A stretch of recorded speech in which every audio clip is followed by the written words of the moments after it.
All right, we're having a little technical difficulty. That's why we're a little late.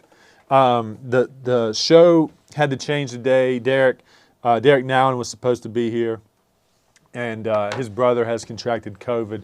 Our thoughts and prayers are out with your family, Derek. Just let us know when you can reschedule. We'll get you back in here. You're welcome anytime. I hope you know that. So what we're going to do today is we're just going to kind of shoot from the hip. We're going to, the title of the show is What's Going On Today. I think that's what we decided, right? I think so, yeah. Isn't that what we decided? Sky? Yeah. Okay, yeah. So there's the show. So we're just going to shoot from the hip. I actually like shooting from the hip. So that's what we're going to do. I guess here we go.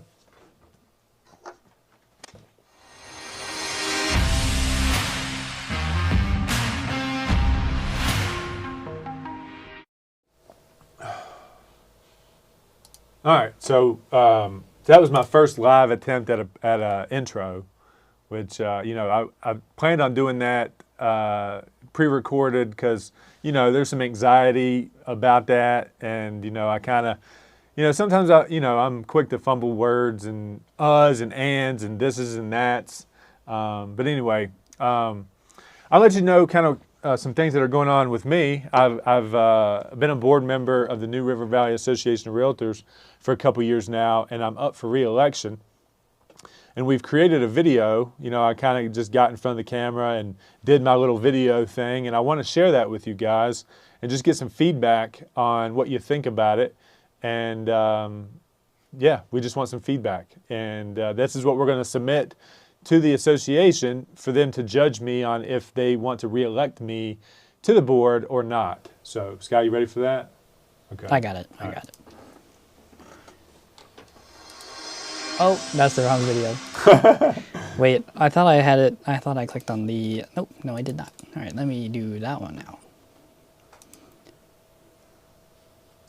New River Valley Association of Realtors.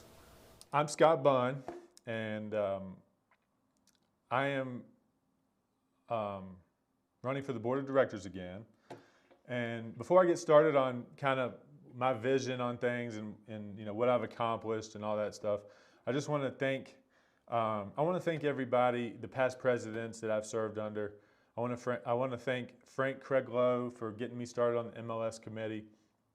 I want to thank Rachel Anchor Johnson for kind of nurturing me and kind of showing me the way things work. I want to thank Jeremy Hart for the example that he set, and the time that he had. And James Nolan, I was really impressed with your time and the organization that you had and the things that you set up for us to be successful in the future. We're going to go a long way from the work that you did as the president of this association. So I am excited to have been a part of that. Donna Travis, I'm excited to see what your tenure as president is going to be. I'm excited to be a part of that, and I think the future's bright for the New River Valley Association of Realtors. A little bit about my time as a board member. I think I've started about 5 years ago on the MLS committee, and there's been a lot of things come up. I've had a lot of opportunity to influence and put my perspective on things. I think that just has translated over to the board. I think one of the things that I've been on from the beginning is a association-wide showing time type service. It's definitely time for that at the association level. And the days of setting up a condo showing in Blacksburg that requires 4 different phone numbers and 4 different approvals, that day needs to come to an end. And we're at the verge of that. We're about to be in the middle of that transition. So I'm proud of the work that I've done with that. I see a lot of things in the association that needs enhancements. I do know that there's clear and present threats to our business, and I feel like I'm strong enough and aware enough to put the association in front of those threats and those dangers. I feel like I've built my business on data and stats and good negotiations. And I feel like I can bring that to the board. I feel like there's a lot of things that need to be talked about now in the age of COVID. Some of the bylaws need to be some upgrade to the bylaws in emergency pandemic type situations that we're not prepared for, that we have nothing on the books about. I think that third-party data feeds need to be rediscussed. I think that we as a whole need to understand that we need to be of the delight of our customer, and we need to be able to communicate with our customer with the data that we have. We have a very powerful tool called the MLS that we don't unleash enough to help the individual agent translate to the public what's going on. We need to provide more enhanced services for our members, for them to be able to leverage their time to be able to do more. Okay, so I said I was a stats and math guy, right? So at the end of this year, there'll be $35 million in sales volume that have walked out of the New River Valley Association of Realtors, that a New River Valley Association of Realtor member did not touch. And that's on about 200 units. That's $1 million of revenue that someone from outside the association came in and grabbed from somebody that had been a subscriber to our association. We need to have these tough conversations. We need to revisit anything that's standard practice in the realtor universe. We need to roll our sleeves up, and we need to do the hard work. I feel like there's been tremendous work done, but there's still tremendous work to be done. And I feel like I've displayed leadership. I understand that change is hard, and it's going to come with criticism. I'm just strong enough to stand for what we need to do as an association, being someone that's pioneered a few things, that not a lot of people are doing here in the association. I know what scrutiny comes from it. I know the attention that it gets when something new is coming. I know how people react. I'm prepared for it. I've displayed a lot of courage publicly within this association. I think that's something to be highlighted, even if you agree with it or not. I think me standing up for what I thought was right displays complete leadership quality, and I would do the same. I know what it takes. I know what everybody here that's watching this video has sacrificed. I know that you believe in yourself. I know that you're willing to invest in yourself. I'm willing and have so much empathy and compassion for everybody in this association that has believed enough in themselves to come and be a part of this. You will sacrifice every belief. You'll sacrifice every relationship you have to be in this business. The people that are in this business are passionate about it, and they believe in themselves. So that's why I'm here. That's why I'm doing what I'm doing, is I know that you being who you are, there needs to be somebody that's standing up for you, that's not afraid of the fight, that's not afraid of the hard work, and that will make this easier and more competitive for us as threats present themselves around us. So in closing, I just would appreciate the consideration for me being a member of this board. I think it's vital in this time that we have strong people that understand how to get things done and what the numbers mean, and analyzing things. It's very important. Very important for us to get ahead of anything that's trying to get ahead of us, and have those tough discussions and debates, especially when it comes to third-party opportunities. We've let our data go to companies that pretty much have put us in a forced situation. There's companies out there that we could utilize to get back in front of that. So if you'd like more information on that, I'd like to talk to you individually, but know that there's companies out there that we've identified that could help get us back in front of all the threats around us. So that's one of the major things that I'm going to be talking about in this term is getting us in front of, one step ahead of that whole scenario. And when $1 million of revenue is walking out to non-members, I think that needs to be a topic of major discussion. So that's kind of my platform. And I appreciate you watching the video and giving me consideration for 2 more years on this board. I think it's been a tremendous opportunity to serve you guys and a tremendous opportunity for me to learn and grow as a human and understand, what's important in life. I've been through a lot, and I am devastated that I cannot be in front of you live. So, I missed the opportunity to be in front of you guys, and until next time, we're hoping that normalcy comes really quick here, and until then, this is as good as we can do. So I appreciate your time in watching the video. Take care. I'm giving myself a round of applause. How long was that video? Yeah, how long was that? 4 or 5 minutes? I can't, why is it? 9 minutes, I think. Oh, really? I think so. No way. Hey, New River Yeah, Valley 9 minutes, Association, 9 minutes. Yeah, we'll have to trim that down because. Well, no, that's going to go. I just think that, unless they got parameters that it's going to be, needs to be shorter. It has to be 2 minutes. That has to be 2 minutes? In the email, it said 2 minutes. Really? Yeah. So we'll just need to. I think you sent them the down. 9-minute version. They might come back and say we need to do it again. Yeah, there's no way you can get that out in 2 minutes. Sorry. So I'm pretty much going to be insistent that video goes out the way that it is. Because, after watching it, there's still too many uhs and me trying to, fill the void space where I'm not sure what I'm exactly going to say. Because that's nothing but shooting from the hip. I'm not, again, I'm the shoot from the hip kind of guy.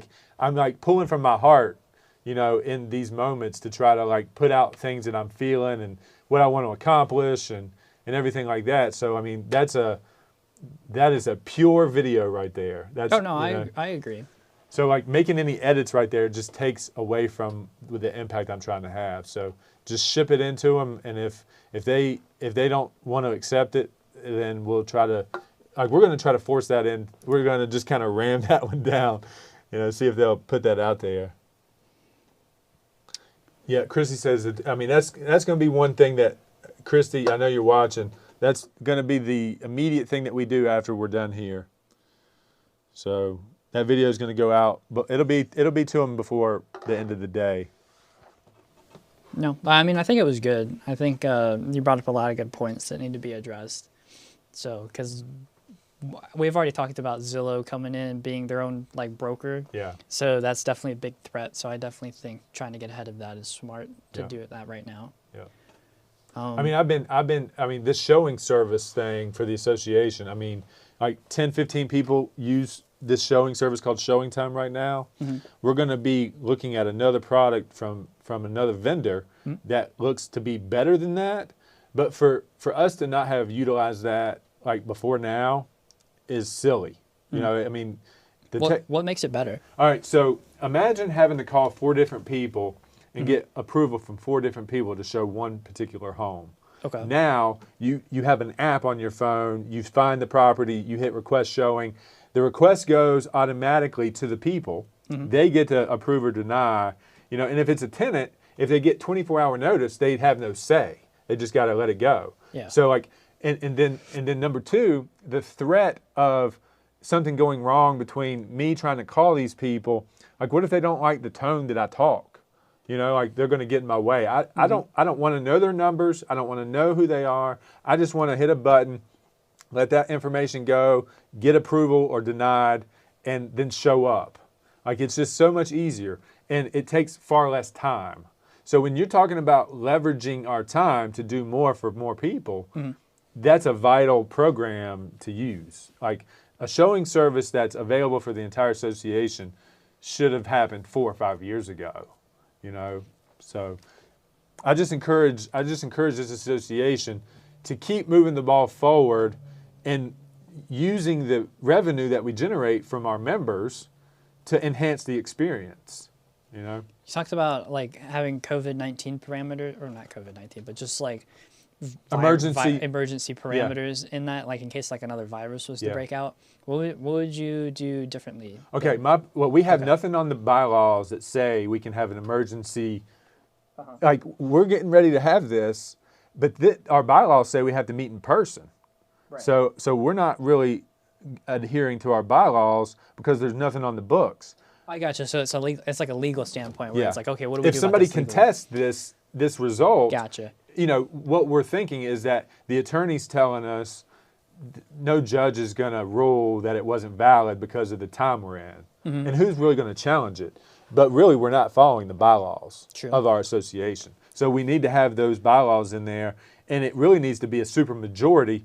Typically, our association runs in a simple majority, 5-4. But in these types of emergency situations, there needs to be a super majority.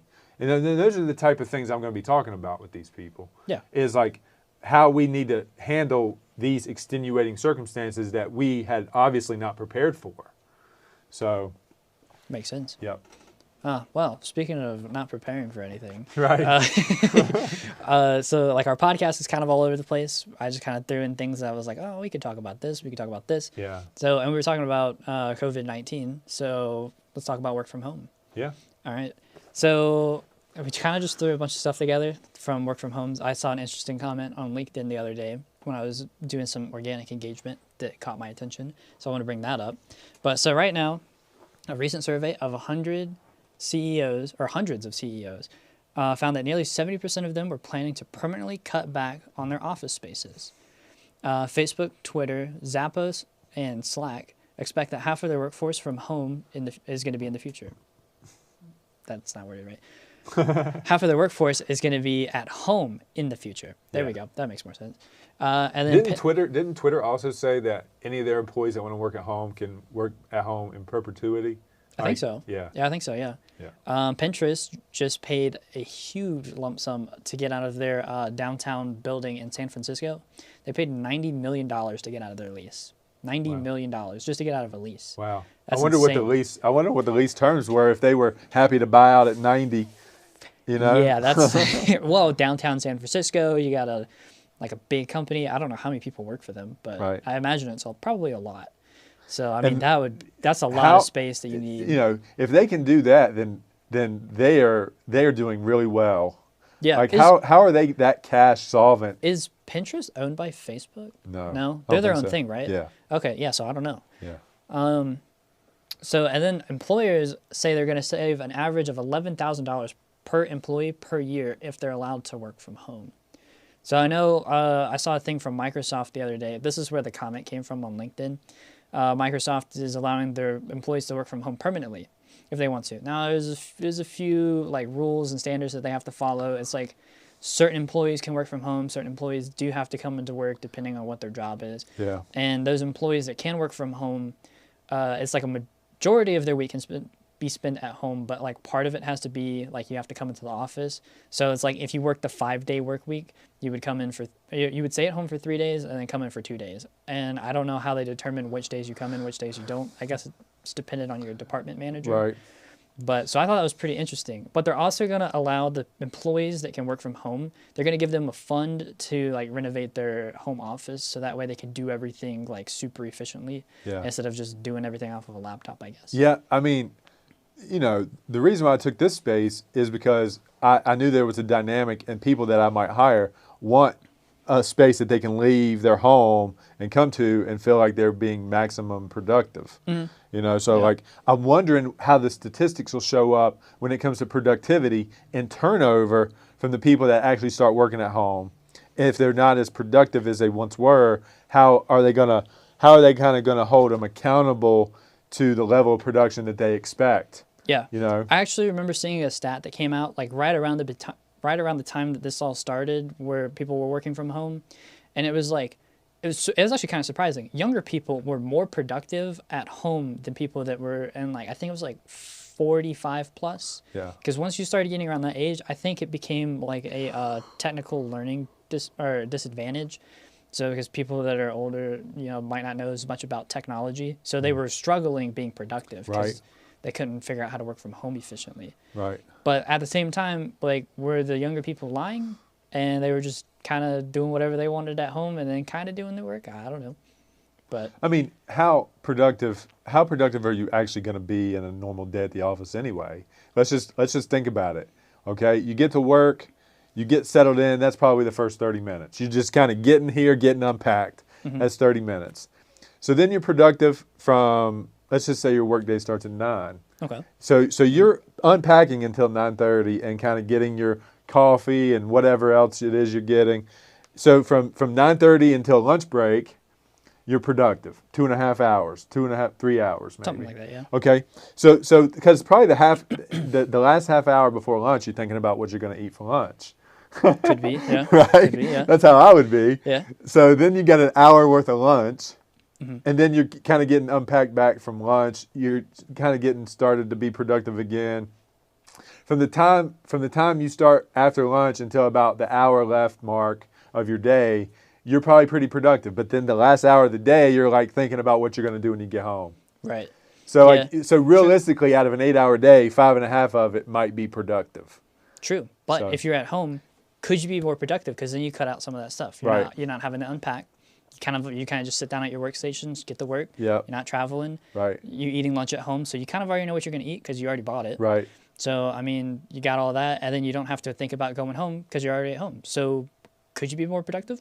Probably. Yeah. It depends on if you decide to be more And productive. if you've got the environment in your home to be productive. Yeah. See, like for me, I can work from home pretty easily and be pretty productive. Yeah. Because I got my own room. I got a nice workstation set up. I mean, that's because I'm like a photographer, so I do have Yeah. a nice workstation set up. Yeah. So I can work from home pretty efficiently. But most people don't have that stuff. So Yeah. I could, like, if they're sitting at their kitchen table and their kids are running around yelling Yeah. at them, becomes Yeah. unproductive. And I am built for home. Like work from home is not a big deal to me. I got my alt workstation. I got a 3-monitor setup. I've got 2 phones. Yeah. I mean, it's like, perfect. Like the only reason why I have this, again, I've stated this before, is so I can have employees and I have a presence in this community. Right. So that's really the only thing, that when you eliminate your office space, you actually take your flag out of the community, and like the lack of a presence is going to be diminishing, in my opinion. Yeah, you would have, like, the only way that I could see you removing an office space and still being as efficient is you would just have to double down on digital marketing and just pray to God that all of your clients are on social media and that they're seeing your ads. Yeah. That's pretty much the only way that I could see that even being like efficient for anyone, not just you, just like Right. any business, like local business. If you're not like a huge Fortune 500 company, that's the only way that I could see that being possible. Yeah. But yeah, because like for me, most of my job could be done from home. But like at the same time, I do need to come in here. I need to collaborate with you guys Yeah. on the content, and then we all have to be in the same room to shoot the content. So, Yeah. but like when it comes to putting stuff out on social media, optimizing videos, I can do that all from home. Yeah. So usually on Wednesdays, I like work from home and Yeah. get all that done. Right. So because I can do it from home. I mean, look how unprepared I am today. I don't even have my computer. I didn't even bring Yeah. my computer to even like review the outline that we were going to have. So like, things kind of happen for a reason. Yeah, it all happens. And I think like Sky, didn't you forget your laptop at? We were all just like super unprepared today. Yeah, It's just one of those days. I was like driving home, like, oh god, please beat Scott back. So, Yeah, we were all unprepared. All right. But I mean, I don't even think I looked at the podcast out because I always look at it before we start. I don't even think I looked at it before I saw that message from Derek earlier Yeah. on Instagram. So let's just, hey, look, let's just get real organic with it. Kind of take Okay. you through what's in my mind. So we're going to try to, when Derek comes in, our hope, I guess, as far as this goes, is to be able to prove a concept around me on social media. Pretty much. What we're trying to do is get attention through thoughtfulness around real estate and business, right? So in that, we're going to bring people in, like Derek, Right. like, my trainer, he and his wife want to be social media type. They want to develop some brands around social media. He's got the bodybuilding biologist, right? And like these other things. So we want to get really good based on like what we're doing with me to help others. Like Derek, in my opinion, is one of the most talented, thoughtful, funniest guys I've ever met, right? But he's only got 400. He doesn't have 400 people on his Instagram. And really, for me to outpace him, even though I've got more content on Instagram, that shows like the theory works, And like, so if we can really blow this up for us on YouTube and Instagram and TikTok, then we'll have real weight behind. Hey, Derek, this is what we did. This is what you need to do. Here's our game plan for you.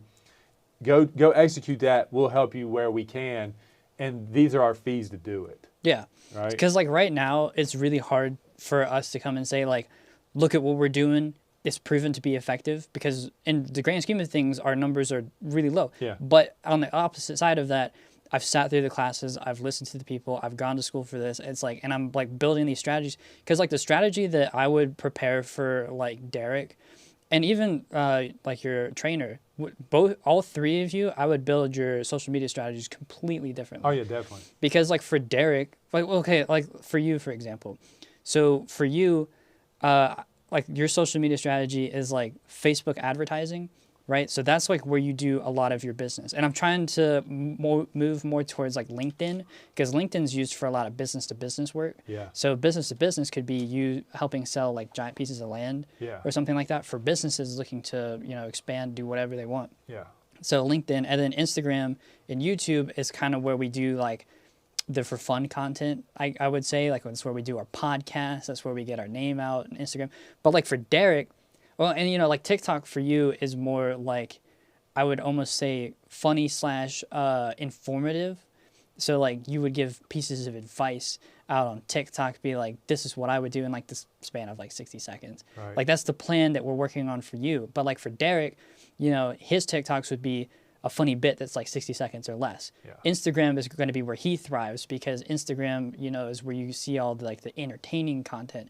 And then on Facebook and LinkedIn would be where he does like his networking for like shows and stuff. Yeah. I mean, you could do the, and they go like back and forth in terms of what you can do.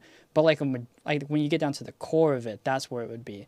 And like your trainer, like TikTok for him would be like quick workouts under 60 seconds, Instagram stories of just like having him out with his animals. He's passionate about turtles. Okay. So like, doing things with turtles and like doing funny voiceovers with the turtle when he's feeding them.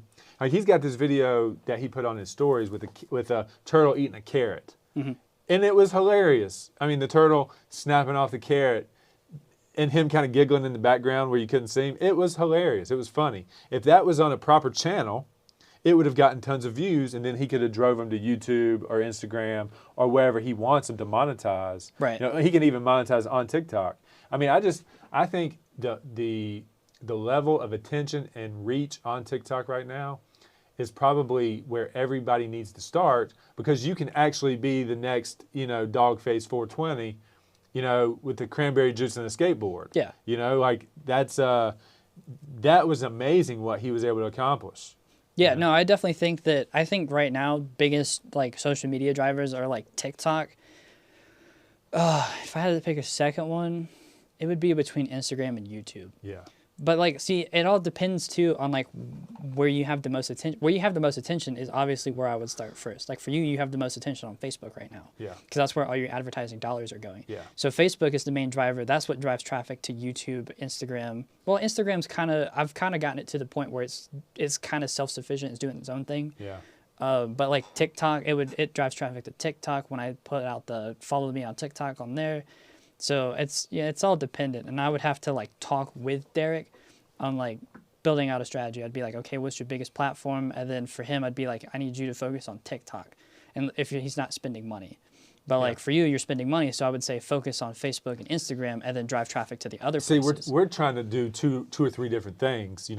I got to continue to sell real estate, right? And then I'm trying to develop a social, like a personal brand that maybe takes me beyond real estate sales and goes into like real estate lifestyle coach, you know, Right. that type thing. Like, you know, this is what I've accomplished. You know, I've generated 35 million in sales in 1 year, in one 12-month span. I'm actually an authority. So like, you know, my advice is solid because I've been able to do it, and these are my real world examples. Right. That's why I've been such a big proponent of like building out a plan to bring on other real estate agents. Yeah. So that way we can transition you more towards social media. So that way they're bringing in other revenue, and then we can focus on what we're doing on social media. And then it even like kind of goes hand in hand, because if you're helping them and then they start doing well, then you go to Instagram and be like, look at what I've done for this person. I've already done it. And then people on Instagram are like, oh, he's already done that for someone else. He could do that for me over the internet. Yeah. So like it's like all these things when you start looking at it on like a, because for me I always look at everything on a macro. I don't focus on the micro, like what the content's about. Yeah. I only focus on what the content's about when it comes time to like, okay, what are we doing right now? So like I'm looking at like big strategy things like, okay, how do all these social medias come in together and play with each other? Because essentially that's what they do, is they all kind of help each other out to grow, except for TikTok. TikTok is kind of like on its own over here, doing its own thing, just growing by itself. Yeah. Eventually TikTok's going to come in with everyone else, and it's like, okay, TikTok's helping grow these platforms. Even though it does, I mean, it's kind of hard to explain, but like TikTok's doesn't need all these other platforms to grow. Right. But eventually it will need those other platforms to grow, because I'm sure something will change. Well, like I said, like people have built social media, like personal brands on TikTok, and they're driving them to YouTube, you know? Well, when it comes to social media brands, I think social media brands are grown like at your desk. I don't think there is an app that grows a brand. I think the app is the catalyst for growing that brand, but that brand will only grow as if the core content is valuable. Yeah. So Or entertaining. or entertaining. Yeah. So entertaining or valuable. And if you can bring both of them to the table, then home run. Exactly, and Yeah. that's when you see those people like blow up. Yeah. Except for, you know, and you got these people that are like, they go viral really fast, Yeah. and then they start doing all this stuff. But it's where they go after that is what's always interesting, Yeah. because if they haven't sat at, like, I use sat as a desk as like a metaphor, but if they haven't sat at a desk and worked out what they want their brand to be, when they blow up accidentally, after that there's nothing happens. They become like, oh, who was that guy? Right. Because Dogface 420, you know, really popular right now. But my question is has he figured out what he wants his brand to be? Yeah. And then how is he going to capitalize on He that? has mentioned Gary Vee. So Right. like So he's influenced Yeah. by like content creation, but now can he capitalize on that heat that he's got with no strategy? Hopefully he Right. has a strategy. Yeah. Well, I mean, a lot of people listen to Gary Vee, but a lot of people don't listen to what Gary Vee is saying. Yeah. Like, or they don't do what he's saying. Yeah. A lot of people listen It's to him. hard. It's hard to do. I mean, look Right. at what we're doing. I mean, this is like years of hearing Gary Vee and loving the guy, and like, you know, I bought it. I've got all his swag. I bought like 2 pairs of his shoes. You know, like, so I'm all in on like that whole narrative, and like executing this is just a direct result of hearing him. But it's cost a lot of time. It's cost money. Like it's cost a lot of like just mind space, you know? So, I mean, it definitely takes some very heavy thought. Yeah. Well, I mean, like, basically, since I got here, I've listened to Gary Vee, and it's like, I already knew that lots of content is definitely the way to go, and then repurposing it on all different social media platforms is definitely the strategy. But he provided like a PDF, and it was like, it was all written out, and I was like, oh, this looks much better than what I have going on in here. Yeah. I was like, because I can see it on a piece of paper. So doing that, and then coming in here, and then restructuring like basically the brand strategy is based off of that is kind of what I've done. And I was just from like I think I was here for like a month, and then I found that. Yeah. And then I started working on the plan to do it. Right. So So, Yeah. so just so y'all know, that's kind of the vision we have, like with what we're doing around me, what we're going to do, you know, to help Derek develop him, and then get a couple of proof of concepts out there where we can show you guys what we've been able to do. There's so much talent. There's so much undiscovered great talent in this community. The black hole that this area is for discovery needs to vanish. And I would love to be a part of enhancing and highlighting this community's talent, their thoughtfulness, their energy, because I think it's special. That's why I wanted to come back here and do what I'm doing and be a part of this community, because I love it and I believe in it. And I know that there's very special talent in this community, and I just want this to be a platform that you guys can come and take advantage of and use. So that's a big thing for me. You know who could really elevate this kind of community with helping out talent? Who? Virginia Tech athletes. There's a lot of people that come from high school that already have 10 to 15,000 followers. Yeah. And it's if they would collaborate with other people in the community, they have the platforms that could legitimately make differences with people. So if we touching on that Yeah. too, the collegiate athlete is about to be in the spot where they can start getting endorsement deals and start developing a personal brand that's going to lead to them income prior to them actually entering into the professional aspect of the sport. So I mean, that's a great thing for these kids that have a major talent that might risk injury before they ever get to the elite professional leagues.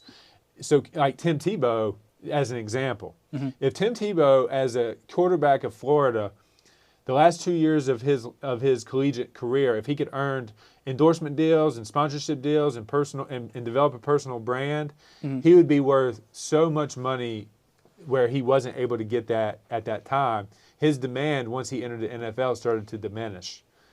So him being able to capitalize on that for him and his family needs to be something. And what we're doing here would allow for that to be possible for those types of people. So that's like a big time long range outlook of what this could be, but we're setting that foundation right now, in my mind. Yeah, no, totally. I've always been kind of weird on letting college athletes get paid. I understand it from both points. I'm not saying pay them from the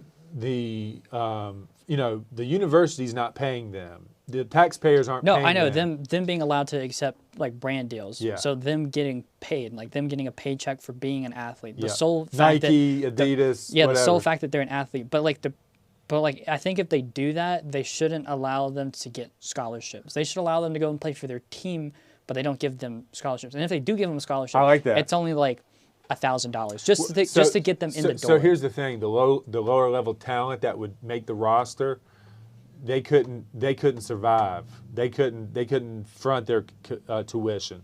Well, that would be the trade-off. It's the day if you get take this, then your scholarship's gone. Yeah, it's the day you take your brand deal is the day that you lose your scholarship. Yeah. So But you can still play. You can still play. Yeah, you can still play, but Yeah. you can't. That's a great idea. I mean, because every time you would go and do those essay things for school, I always feel for me there was always that one thing in there that was what do you think about college athletes getting paid? And I saw it all throughout high school, and so I've seen it from both sides, just from those me being bombarded with those prompts. Yeah. So that's always been my stance on it. Yeah. So I mean, I think it's great. But Even here locally, I mean, some of the athletes that play not so soccer. Soccer's gotten a lot of attention here locally lately, Mm-hmm. and tennis. Some of the what if the bass there was a national champion bass fisherman from Virginia Tech in the last 5 years. Why couldn't that guy use that to help gain fame and other income opportunities while still being on that? Yeah. Because I just said, these college students are coming in with these big followings and stuff. That opens up a lot of opportunity for brand deals. And it's once they go into college, they lose that opportunity. So it's and for the NFL, I'm pretty sure you have to go to college for X amount of years because if you go into the NFL, you're up against some really big dudes that have way more mature bodies than you do. Yeah. Even though you're still a college student, you might be ripped as hell. You're not going to survive one of those linemen in the NFL. Right. So but they lose that opportunity. So it's they don't have, unless they're a walk-on to the NFL, but I still think that there's probably some law that would prevent them, or some rule allowing them to do that. I think there's an age limit. Yeah, for so sure. But like if there's an age limit, then they're not playing football for a few years, and then they don't get to go. Basically, what I'm saying is they have that opportunity stripped away from them. They do all the stuff in high school to allow them to have that opportunity, and then once they go and play for college, it goes away. But then once they go back to the NFL, it comes back. So it's and it's just the way that football's set up, and it's not just football, college. Too. I think there'd be a lot more. I think there'd be a lot more, a lot more graduation if kids would stay in the college ranks a little bit longer if they knew that they could earn income. They would financially secure their future and get the proper education for them to proceed beyond football at some point. It would delay the entry into the NFL. It would delay the entry into the NBA.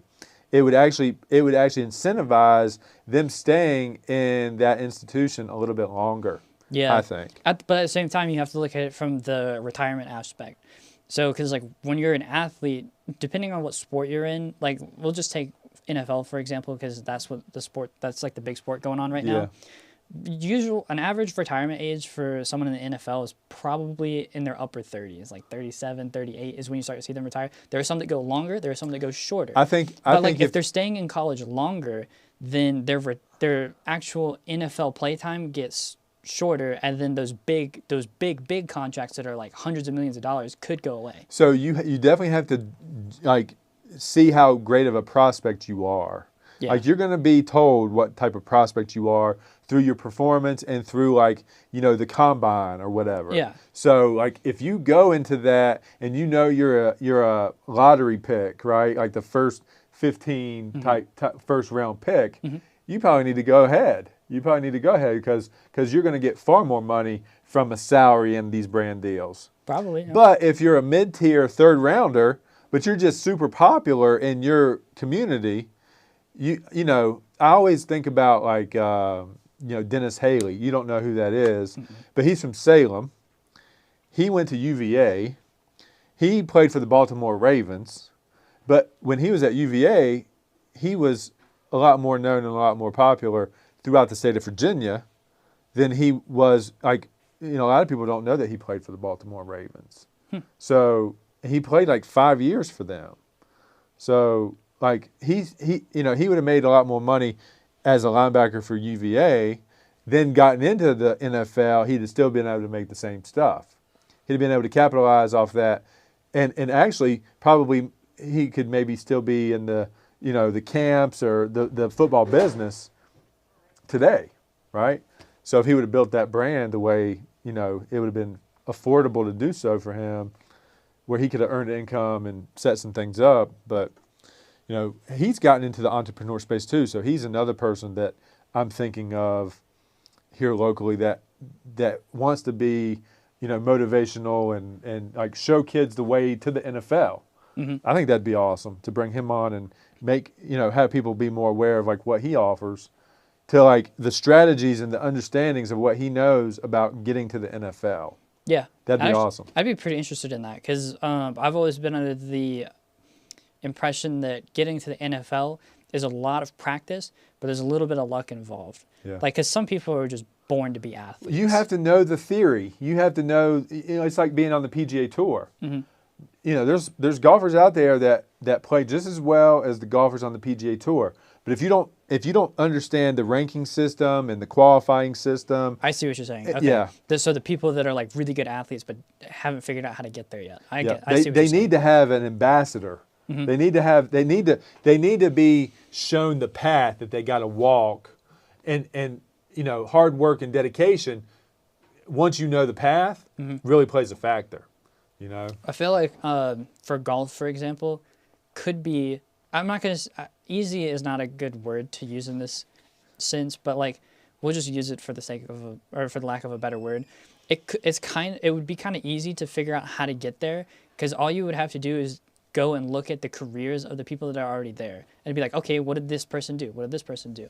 But then there are things that probably aren't being said that they did that allowed them to get to that point. It's like, oh, they knew this person and that allowed them to get to the. Yeah. I mean, I'd like to have, my buddy Lonto Griffin, he's on the PGA Tour right now, and I was a part of his development down at Blacksburg Country Club, I considered the kid a brother, you know, and still do. So I'd love to have him on and, you know, talk to him. Like, he's anti social media. Like, I doubt he's got a TikTok account. But if you look at Bubba Watson, which is a very popular guy on the PGA Tour, his TikTok account, he's blown his TikTok account up.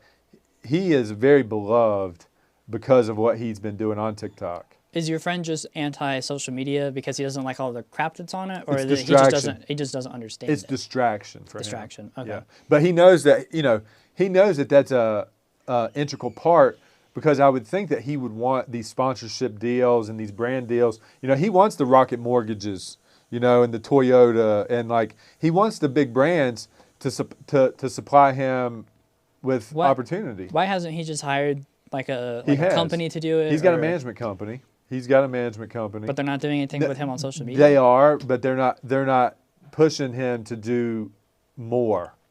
I would push him to do, like, you don't have a TikTok account, dude? Look at what Bubba Watson's been able to do with his TikTok account. Yeah. You know? Like, he just needs to be aware that the more that people pay attention to him, the more that his brand is going to be a viable solution for Titleist. The next time he goes for the Titleist renewal, you know, Titleist is his ball sponsor, his bag sponsor, his club sponsor. Like, they give him all his equipment, his shoe sponsor. Well, you know, but to demand more money, you have to have these numbers, right? So for his management company, I'm not going to tell them how to run their business. I'm just going to offer this as like a suggestion.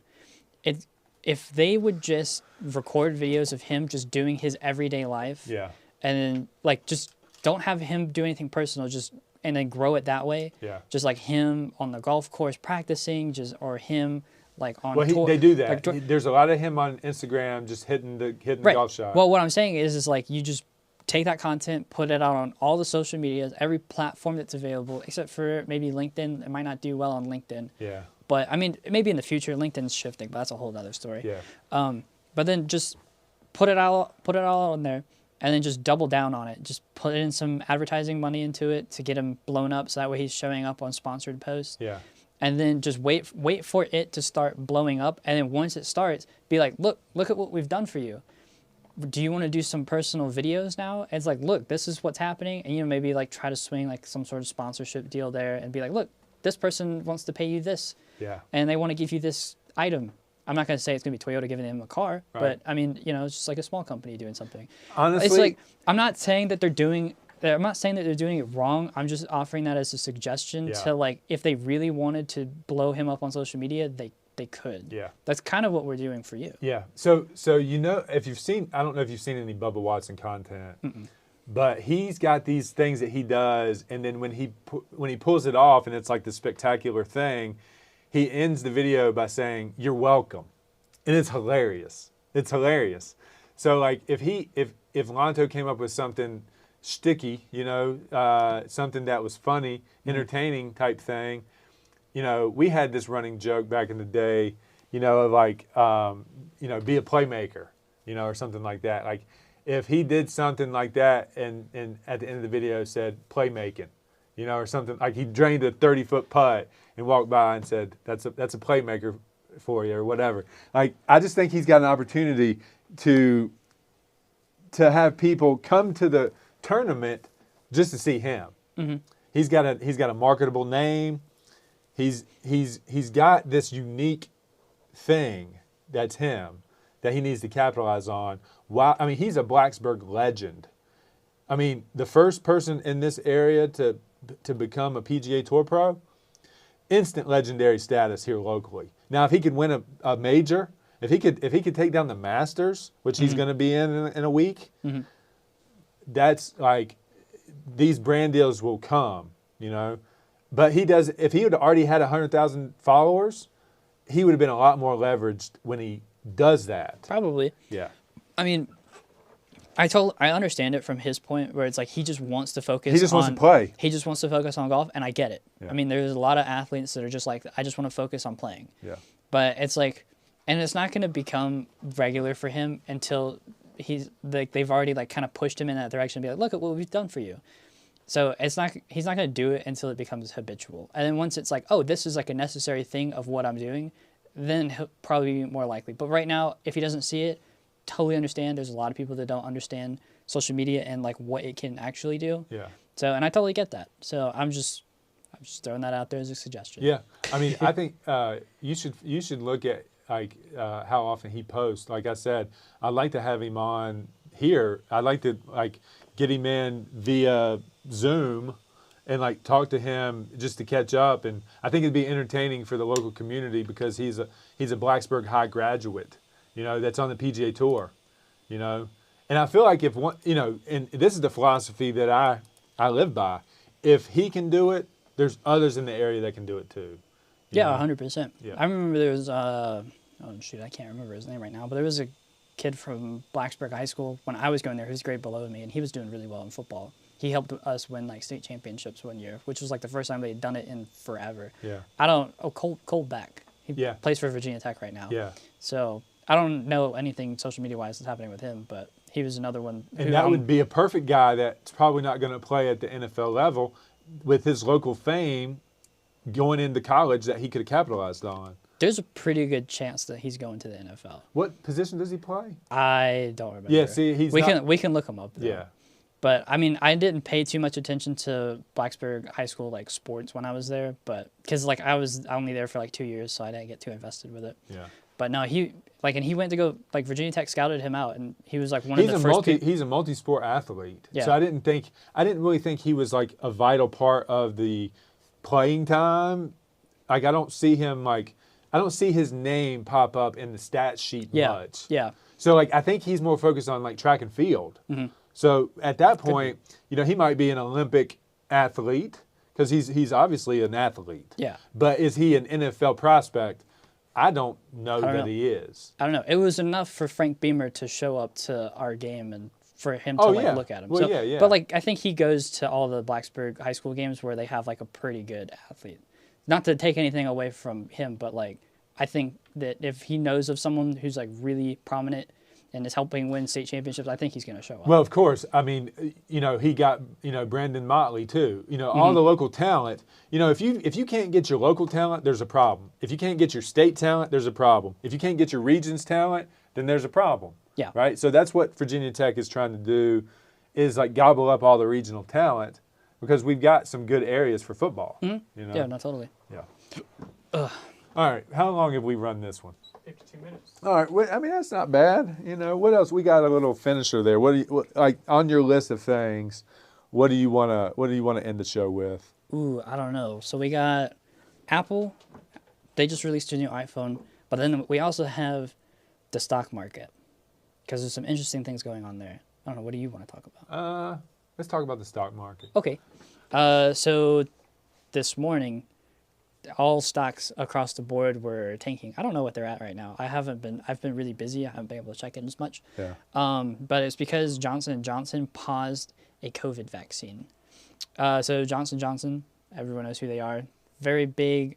I would almost call them a chemical company. They make a lot of different chemical products like baby powder, shampoo. They got their hands in some other businesses that also make some products like that. I don't know where they have their hands, but it's pretty deep. Yeah. So they paused it because they were doing trials, and I think it got to the human level. So that's like what, stage 3 or whatever. Yeah. And they phase 3, and they started having unexplained illnesses with one of their vaccines. So they like stopped everything to figure out On multiple people or one person? It was just one person, but like it like literally just happened like yesterday. So, and then the news came out today, Tuesday. So they paused everything because they weren't sure what was going on, and if it is something that's really serious, they want to make sure that it doesn't go to like the other patients or anyone that's like working with those trial patients. Yeah. So, but it's a really big deal because I'm pretty sure Johnson & Johnson is a part of the Dow Jones. I'm pretty sure they're a top 30 company. Yeah. So whenever a company like that, I mean, just think about it this way. Anytime President Trump says anything about the vaccine, and then maybe like the CDC comes back and is like, no, that's not true. It's like whenever you hear the leader of the country say something, and then the leader in like drug medicine is saying no, it causes a lot of confusion. And we already saw what happened when the country shut down because of COVID. So anytime anything is said negatively or positively about COVID, it like disrupts the market. So because Johnson & Johnson is such a big company, and then they said they were leading this thing to find a cure or to find a vaccine. Yeah. And when they come and say, we're pausing it, you have a Dow Jones top 30 company saying, we're going to pause vaccines. It kills the market because everyone's like, oh my God, it's like so much farther away. So Yeah, I'm wondering, you know, Johnson & Johnson was one of the, 3 or 4 people working on the thing? there's quite a few. There's like Yeah. 5. or And I something know like I know that they are talking about, you know, the 10 million doses already in line to be rolled out as soon as that one, whatever strain is approved and whatever's the most effective after the after the stage 3 trial is up, and they feel confident that it's ready. So now I'm wondering, and like, again, we didn't have much time to like look into these articles, Yeah. but this is just me thinking out loud. I wonder if Johnson & Johnson was a huge part of those vaccines that were already lined up and that was in phase 3 trials. And then once it was proven to be effective, that they were going to push out all those 10 million vaccines, like either at the end of this year or beginning of next year.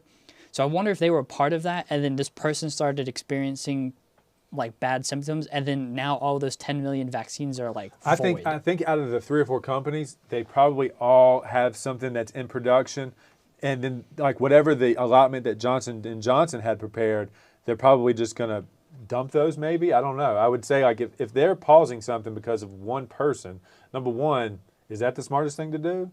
You know, like one person. Probably, because one person, you have to think about it on like a factorial.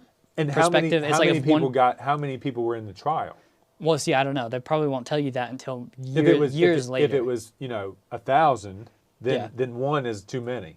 Yeah. You know, if it's 10,000, one still might be too many. Yeah, you know? it would have to be on a huge scale of like they tested it on like I would say 100,000 people, and then 1 in 100,000. That's still a lot. Like when you compare it, because there's like 320 million Americans that would be getting this vaccine if they all decide to take it. Well, I mean, I'm probably going to wait the first round.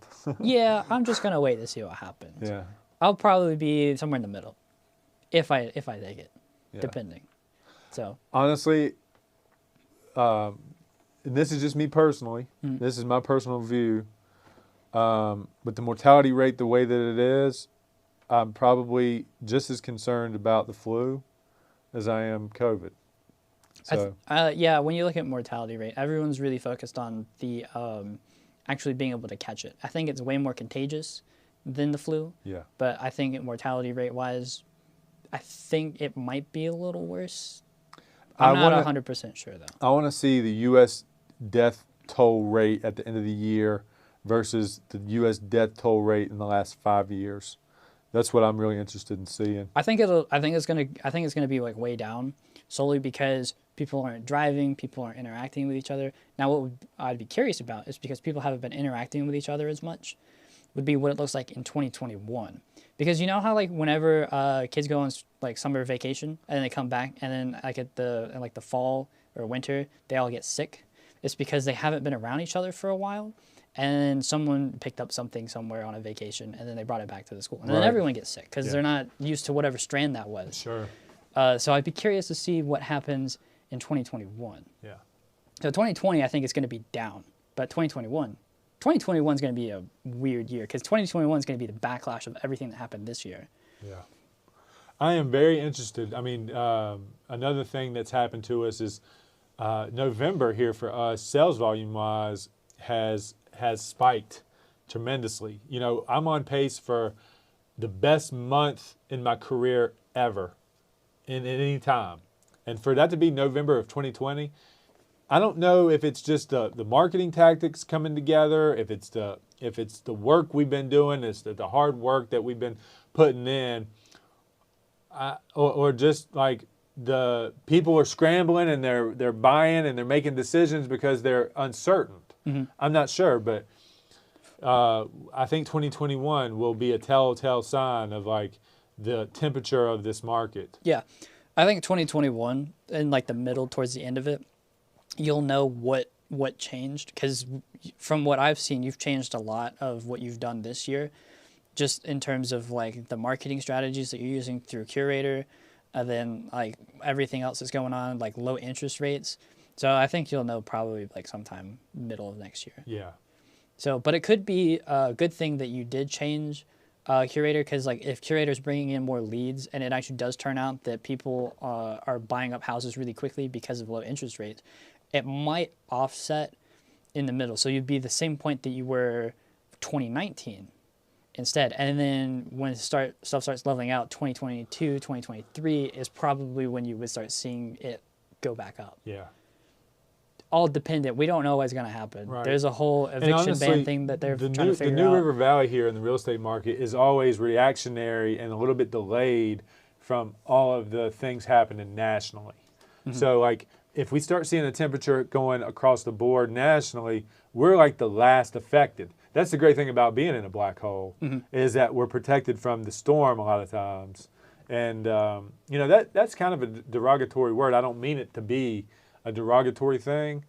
You know, I used it with the talent, and I'm using it kind of like as a protection type thing. But realistically, when you go outside this area and you try to explain where you're from, it's hard. I mean, it's hard to, like a lot of people don't know where Blacksburg, Virginia is. So that's why I use that term black hole, is because a lot of people just aren't aware of where we are.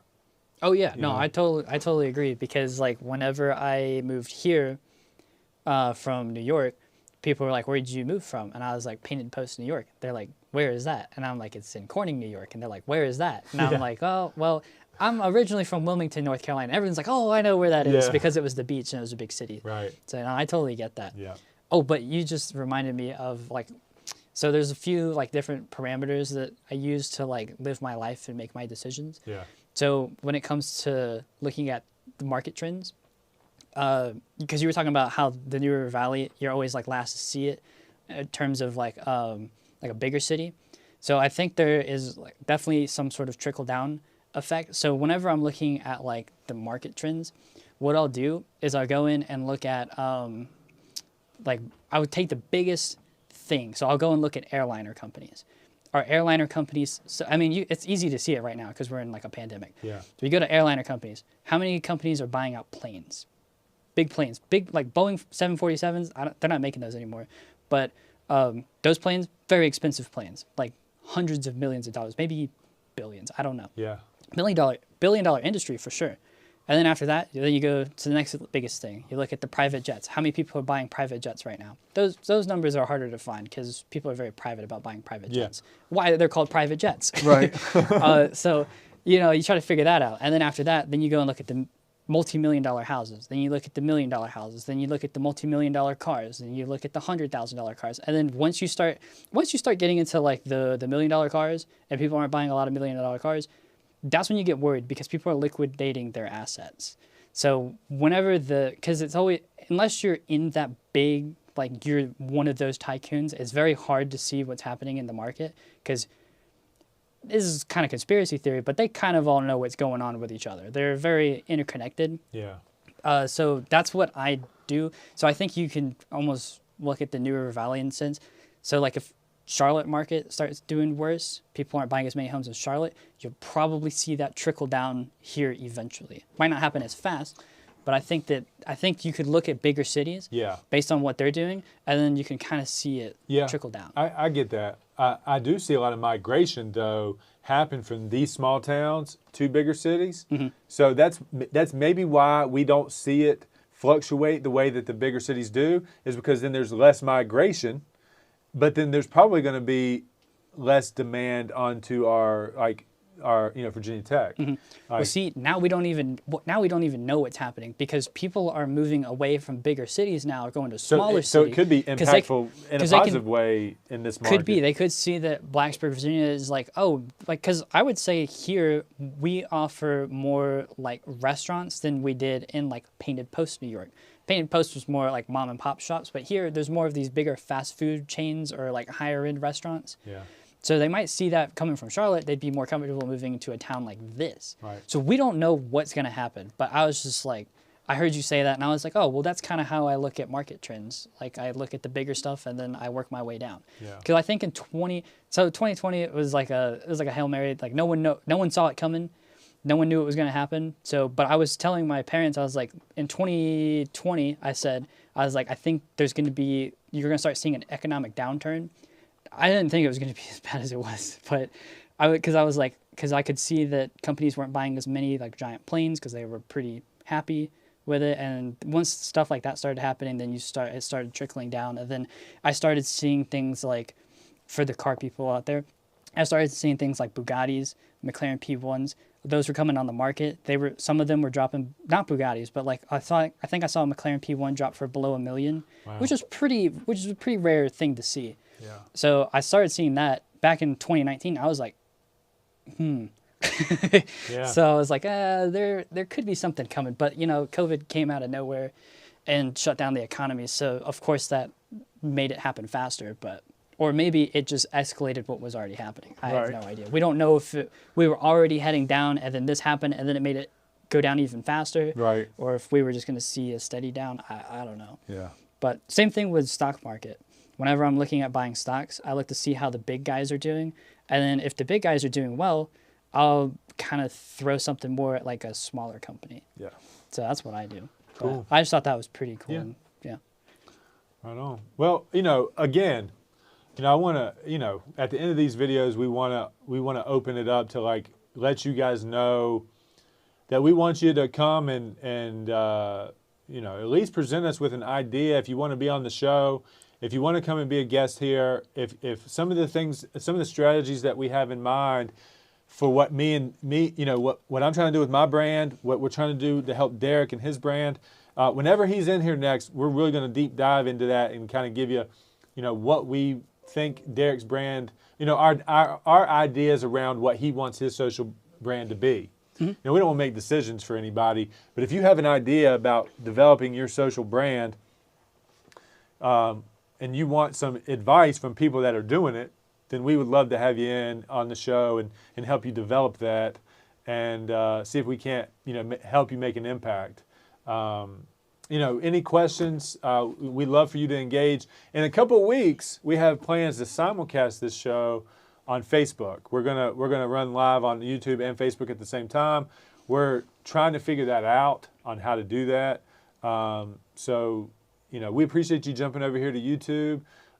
If you clicked our link from any of our social media platforms, we really appreciate that. Please leave a comment down in that section if you have any questions for us. And until next time. I guess that was that was really good. I think we did really good for that last minute cancellation. So pat on the back. Good job. Good job. Woo. See you guys next time.